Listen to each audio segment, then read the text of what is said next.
haven't talked about the overall market in a while, and are things dumping for Magic and Pokemon? No, and I'll talk about that later. At the end, we'll go through some of the other games. Things are going quite well for Flesh and Blood. Quite well if, you want to sell out all the boxes, because that seems to be what they've been doing since Rosetta. I think there might have been a small restock of Rosetta. I'm not really sure. There hasn't been a restock of Hunter, the Hunted, and that disappeared really quickly. And then when High Seas finally dropped, that was gone off shelves too. And things are going quite well. And I think the singles are selling quite well, and the prices are pretty good. And maybe it's a bit harder for new players to get into it because the product disappears so fast, and stores are probably selling mostly to the people who've been buying Flesh and Blood this whole time, and maybe some newer people get cut out of that, but they can buy singles, and hopefully, maybe a slight increase in print runs might help, as long as, this applies to all the games, all the game manufacturers, that they shouldn't take the exuberance as a roadmap to the future, just that things need to be taken care of, and they need to maybe loosen up a little on their tight print runs, because there is a little bit more demand, although a lot of the demand these days, a large percentage of it, depending on which game, anywhere from 10 to 50% is not real demand. It's demand in the moment for the exuberance, and when the exuberance disappears, a lot of that demand disappears, so they don't need to go crazy. So we got Flesh and Blood, and it's doing quite well. I don't know what the next set is. I don't know if they've announced it. I haven't seen an announcement. I don't actively go looking for announcements for Flesh and Blood, but when it's announced, I'll carry some of that too, and it moves quite nicely. I don't order a lot of it, not to the degree of Magic and what I would order for Pokemon if I could get any. But yeah, Flesh and Blood is doing quite well. And then Lorcana. Lorcana has been on a bit of an uptick. It's not a crazy spike like any of the other games. It's more of a gradual increase in demand, and these sets don't seem to be sitting on shelves like they used to. Around, the third set, things started to peter out in the market, and it looked pretty bad until maybe the end of the year of 2024 and into 2025, things started to look a little bit better. And I think things are going quite well now. And it's fine. It's not going gangbusters, but it's pretty good. They got a new rarity. I don't know whether that'll help things. They've got a play network, and I don't know, I've heard that they've tied allocations to the play network, which is fine if it's allocations. If you just can't, what I heard was you can't get product if you're not part of the play network, and there isn't anyone playing in my store, but there will be in the future if things keep going well for Lorcana, so I'd like to keep ordering it in case people come and want to play in the store. So I don't know if that's true, and hopefully it's not true. Hopefully it's just you get better allocations if you're part of the play network, and that's fair enough. I don't know pretty much anything about Weiss Schwarz, but that seems to be doing well. HeroClix, I guess it's just flat, and it's not doing much. And I mean, they just started, their official play network over the last year or so, returning to that sort of thing, an official thing for tournaments and stuff like that. So supporting that may increase demand, may increase interest, may increase a lot of things, and hopefully people get back into wanting to play HeroClix, so I can get more people to play HeroClix at my store, and I can go to tournaments, and I can hold tournaments. I'm thinking of holding a tournament in the fall. I haven't gotten around to it. But yeah. So now, what's Warhammer? Warhammer, I think it's cooled off a little bit, because I have noticed less and less sales in the last 3 to 4 months. I don't know what that's about. I don't know whether it's just my store or it's a Warhammer thing, and maybe it's just summer. Who wants to sit inside painting all the time when you can go out and have fun? So that usually applies to most games. Start to slow down, but there's some games that just haven't slowed down.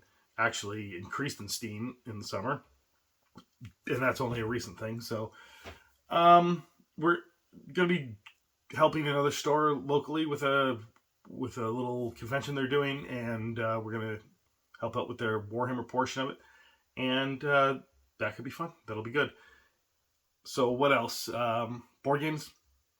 Board games is pretty much flatlined as far as I can tell. I don't know if anyone's selling really any board games in respect to other things that they're selling. So there's not much to report on board games. There's been some interesting, cool new board games that came in the store.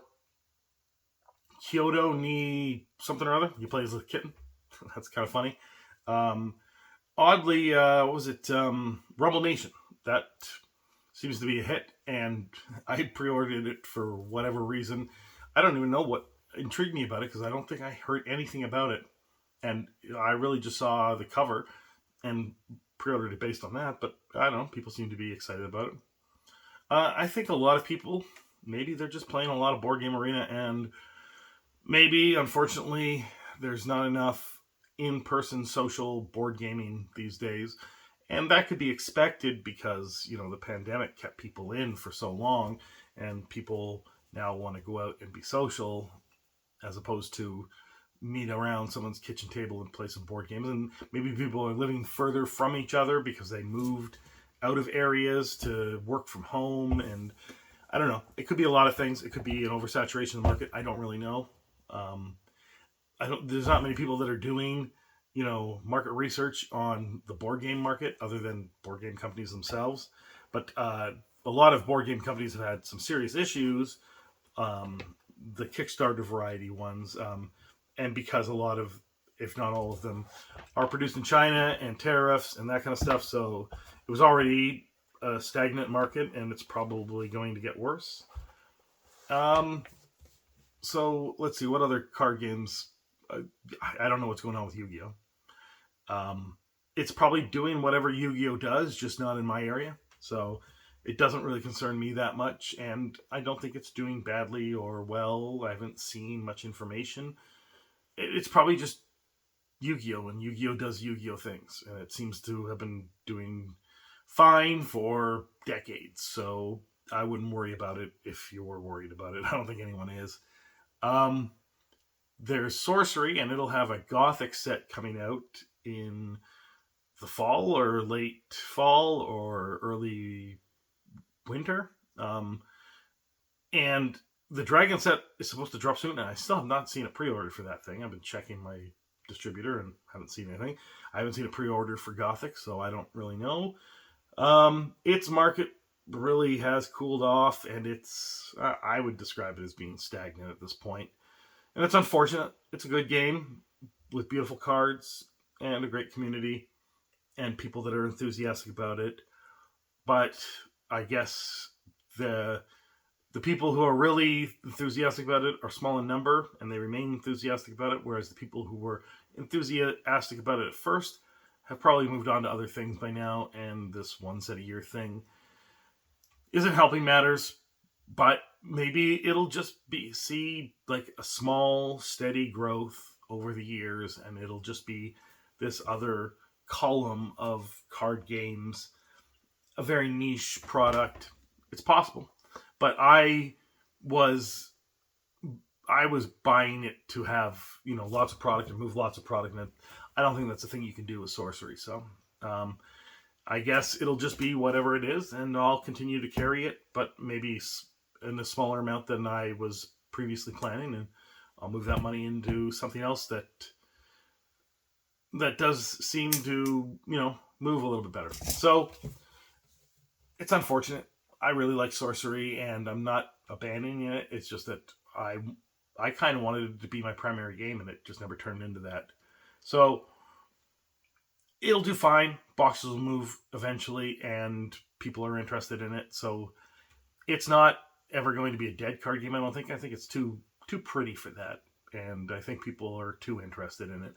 It'll just be okay. And of course, the company does quite well in guessing the numbers that are needed, so they're not going to crash the market as far as I know, because if they were going to do that, they'd be doing 4 or 5 sets a year at this point.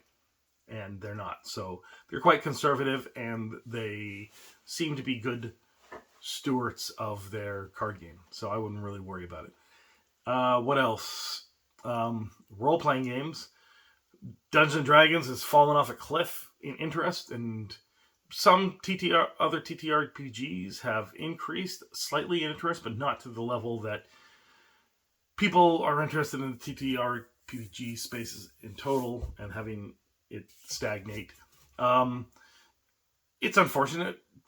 Things were very exciting for tabletop role-playing games for quite a while, mostly from about 2015 to well into 2020 and maybe 2021. But since then, because of a lot of decisions made by Wizards of the Coast, people moved on to other things, and unfortunately, they don't necessarily just move into other TTRPGs. They move into some other hobby entirely, and who knows what that hobby is. But yeah, there'll be a resurgence of Dungeons and Dragons again. It's happened several times. I believe there was maybe a dwindling in the 60s and a resurgence in the 70s, and then same thing in the 80s and 90s, and then the beginning of the 2000s with 3rd edition, and then it fell off and stagnated around 4th edition, and then 5th edition brought things back and brought it roaring back. So I would expect that again.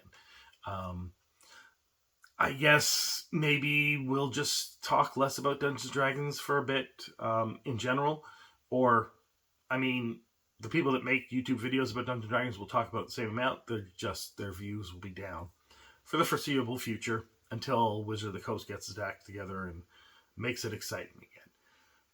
And it really kind of is reliant on them. Obviously it's reliant on other influencers, but it's not just the influencers that need to handle this problem. It's the company itself needs to support the product, right? And that's true of all products.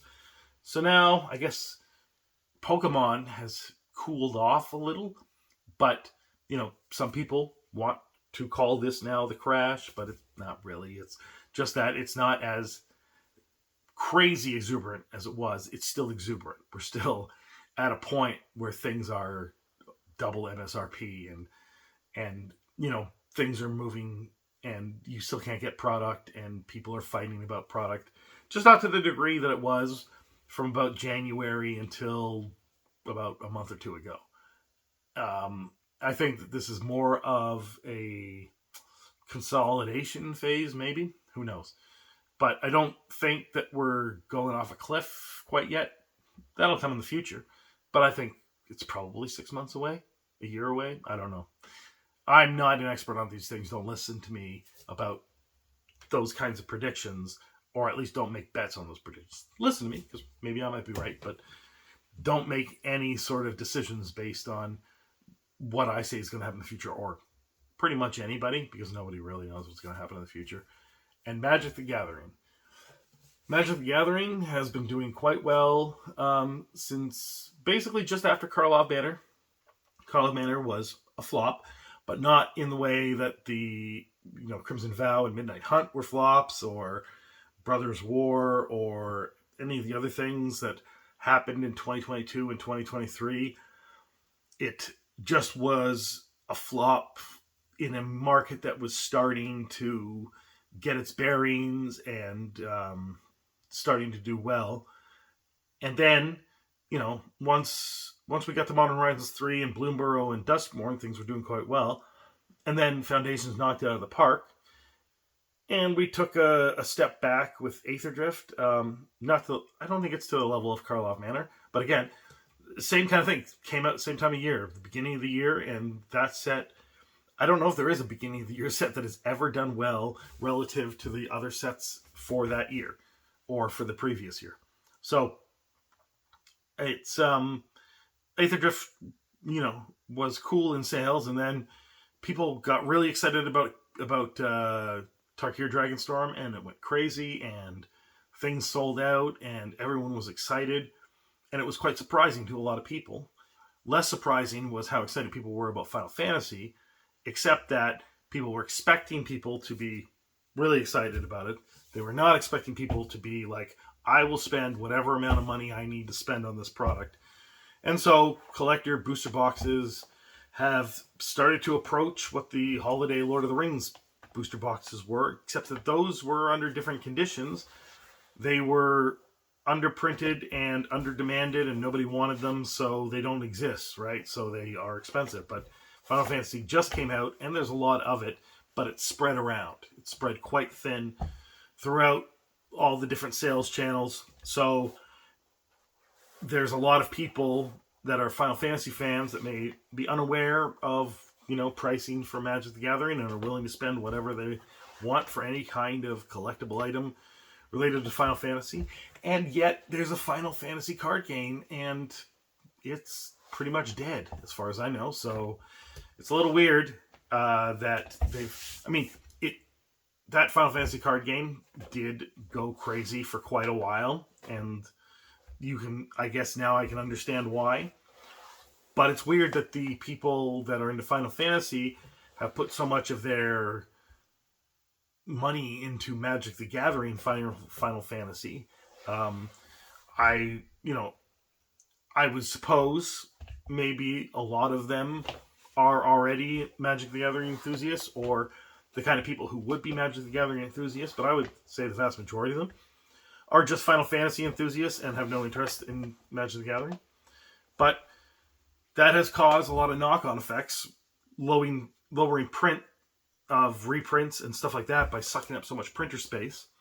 And now Aether Drift is allocated. Spider-Man's probably going to be allocated. And then Avatar at the end of the year, as I've been kind of pumping. Check out the videos that I have of me speculating on how huge Avatar is going to be. And I'm still holding to it that it's going to be bigger than Final Fantasy.